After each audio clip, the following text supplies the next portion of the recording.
Nous recevons cet après-midi Miss Hérissi Saget-Gabriel, infirmière gestionnaire en santé et responsable de l'information, de l'éducation et de la communication des centres Profamil.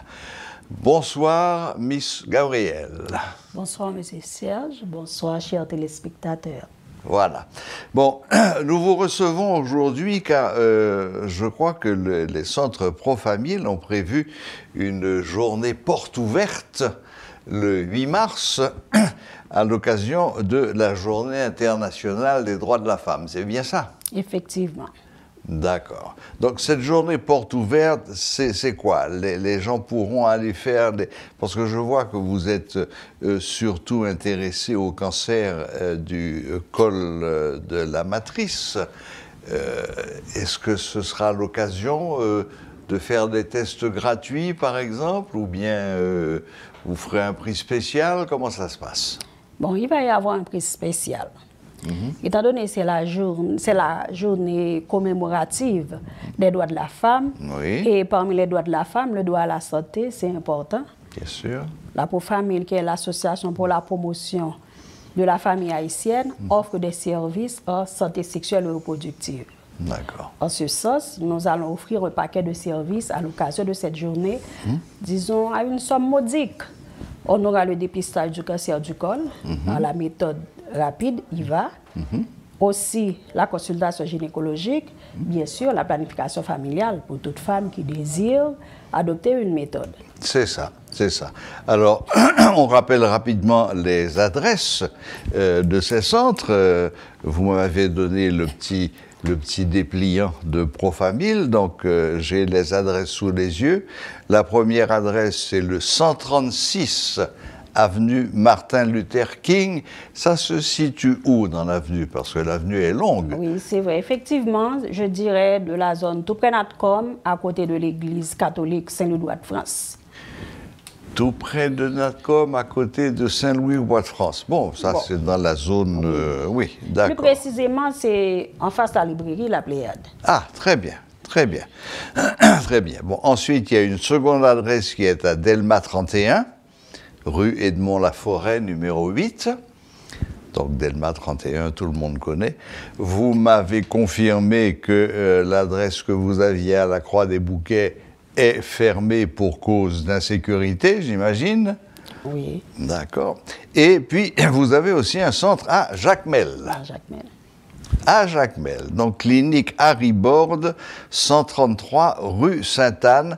C'est donc dans ces trois centres qu'il y aura la journée porte ouverte pour le 8 mars. Nous sommes le 6 aujourd'hui, c'est donc mercredi prochain. Mercredi prochain. Très bien. Très bien. Bon, est-ce que le cancer du col de l'utérus est un vrai fléau chez les femmes haïtiennes? Est-ce qu'il y en a beaucoup? Oui, effectivement, c'est un fléau, mais je dirais méconnu aussi. Puisque c'est une maladie, quand la femme a contacté le GEM, ça peut prendre environ 10-15 ans en moyenne. Wow. Avant d'arriver aux différents signes et symptômes montrant, et disons, qu'il y a des variations, qu'il y a des problèmes, des cellules précancéreuses, ou bien des cellules cancéreuses, je dirais. Alors, en ce sens, il faut prévenir, il faut se faire dépister. Quand on a un rapport sexuel sans protéger, une fois dans la vie, c'est bien de se faire dépister, de faire l'une de ces tests. Le PAP test ou bien l'IVA. Mais au cours de cette période-là, ce sera l'IVA parce que la personne aura le résultat le jour même. Si effectivement elle a contracté le HPV, le papillomavirus humain, il y a un traitement qui est disponible. Il y a un traitement disponible, donc ce n'est pas forcément une maladie mortelle. Au fait, c'est mortel à petit feu. C'est pas... c'est ça. Je dirais, oui, c'est pas comme... 10-15 ans, oui, mais toute une vie. Toute une vie. Mais quand une femme a commencé très jeune ses rapports sexuels, vous voyez, c'est déjà très tôt dans la vie, au cours de la vie adolescente, 10, 13, 14 ans, arrivé dans les 25 ans déjà. Oui, évidemment, c'est encore très jeune. Et puis, bon, évidemment, tout cela, c'est pour prévenir la solution finale, chirurgicale, qui est donc, ça c'est la phase ultime quand on ne peut plus rien faire d'autre. Bon, s'il y a eu la chance, on peut faire l'hystérectomie partielle ou totale. Oui, c'est mais ça. Prévenir, c'est mieux. Bien entendu. Si effectivement la personne a contacté le germe, la personne a fait le test, à ce moment-là, on peut faire une cryothérapie par exemple. C'est le traitement à froid. Chimiothérapie, vous avez dit? Cryothérapie. Cryothérapie. Ok, cryo, c'est le froid, ça? Oui. Ok. Ah, très bien. Bon, alors évidemment, conseil de base, éviter les rapports sexuels non protégés. Ça, c'est la règle numéro 1. La règle numéro 1, les partenaires multiples aussi. Ouais. Et les femmes qui ont eu, disons, qui accouchent plusieurs fois, multiparité, c'est-à-dire qui accouchent, qui fait beaucoup d'enfants, 4, 5, 6, 7 enfants aussi, ces femmes-là sont à risque. Ce sont des femmes à risque. Le tabagisme aussi, une femme qui fume beaucoup, etc. Parce que c'est l'une des causes qui va, quand la personne a contacté le germe, ça va engendrer, ça arrive beaucoup plus vite vers le stade de cancer. Très bien. Waouh. Bon.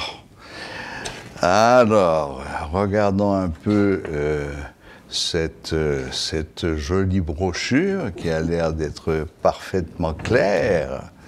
Hein? Bon. Ok, on ne va pas rentrer dans trop de détails, donc je répète, est-ce qu'il y a un message particulier que vous souhaitez faire passer, Miss Gabrielle?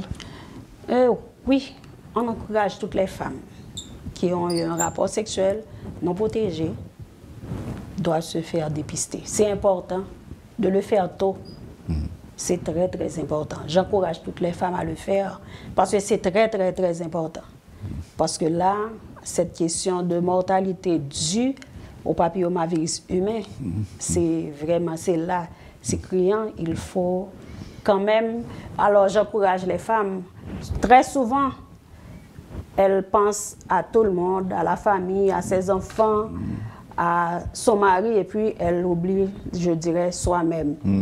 La femme reste, par exemple, au marché, je n'ai pas de temps pour aller se faire dépister puisque je n'ai rien ressenti comme douleur. Et pourtant, le germe peut être là. N'attends pas que vous ayez la douleur. Par exemple, lors des rapports sexuels, la femme a eu des douleurs, un saignement après le coït, après avoir eu un rapport sexuel, ou du moins une femme ménopausée qui n'avait pas ses règles, et puis 27 jours, elle a vu qu'elle a commencé à saigner. Là, c'est un signe de... Après la ménopause? Après la ménopause. Wow! Ah, en effet, oui. Alors, en ce sens, je les encourage à se faire dépister. Seulement, le package coûtera 750 gouttes. C'est vraiment une modique somme que la Profamil offre à ces femmes-là. Ce package à 750 gourdes, c'est à l'occasion des portes ouvertes ou c'est votre tarif normal? Non, c'est à l'occasion de la journée porte ouverte. D'accord, donc 750 gourdes pour un paquet complet. Oui, oui. Oui, c'est un prix en effet tout à fait modique. Maintenant, je résume très rapidement ce que vous avez dit depuis le début. 1. Ce cancer est un cancer malicieux, car il peut prendre 10 à 15 ans avant que les signes n'apparaissent. Ça signifie que pendant 10 ou 15 ans, la femme en question est porteuse du virus, mais qu'il n'y a encore aucun signe extérieur de la chose. Pourtant, le virus est là. Oui. Et donc, j'en reviens à votre conseil premier. Si vous avez eu un rapport sexuel non protégé, c'est-à-dire où l'homme n'a pas utilisé un préservatif, allez vous faire tester. C'est la meilleure façon, car plus on prend cela tôt, plus évidemment il y a de chances de ne pas arriver à la phase 4, qui est la phase terminale. Eh bien, Miss Gabrielle, merci beaucoup. J'espère que vous aurez beaucoup de clientes qui passeront par l'une des 3 adresses que vous nous avez données pour la journée du mercredi 8 mars. Je rappelle très rapidement ces adresses. 136 avenue Martin Luther King, c'est juste après le pont Morin. Hein, en allant vers l'église Saint-Louis-Roi de France. Il y a Delma 31, la rue Edmond-Laforêt, et il y a, pour les habitantes de Jacmel, le centre, la clinique Harry Borde. Merci beaucoup, Miss Gabrielle, d'être venue jusqu'à nous aujourd'hui, nous apporter cette parole, je dirais cette parole d'espoir, finalement. Hein? Merci, bon courage et bonne continuation. Merci beaucoup. Et en fait, la population peut nous suivre sur Twitter, Instagram, surtout en disant les réseaux sociaux. Vous êtes présent sur les réseaux sociaux et je rappelle qu'il s'agit de Profamil. D'accord, eh bien c'est parfait. Merci infiniment d'être venu jusqu'à nous, Miss Gabrielle. Bon courage, je le dis, vous faites un métier extraordinaire. Merci. Et bonne continuation. Bonne continuation et beaucoup de succès pour cette journée portes ouvertes. Merci, M. Serge. J'espère que nous aurons effectivement des femmes qui viennent vers nous et ces femmes-là peuvent nous appeler aussi au numéro de téléphone qui se trouve sur le feuillet. D'accord. Bon, je ne vais pas donner tous les numéros de téléphone parce que quand on le fait comme ça à la télévision, ça rentre par une oreille et ça sort par l'autre. Mais si vous avez de quoi écrire, je peux le dire rapidement. Le numéro de l'avenue Martin Luther King, c'est le 28 11 04 18. 28 11 04 18. Le numéro de Delma 31, c'est toujours 28 11, mais cette fois-ci 04 15. 28 11 04 15. Et pour les habitants de Jacmel, c'est encore une fois le 28 11 04 19. Donc 04 15, 04 18, 04 19. Toujours l'indicatif 28 11. Merci beaucoup, merci d'être venu, à bientôt. Voilà, c'était donc Miss Hérissé Saget Gabrielle, infirmière gestionnaire en santé et dans les centres Profamil qui nous annonçait cette journée portes ouvertes pour le mercredi 8 mars dans les 3 centres encore fonctionnels de Profamil. Abonnez-vous à notre chaîne YouTube Métropole Télé pour regarder toutes les rubriques de Métro News.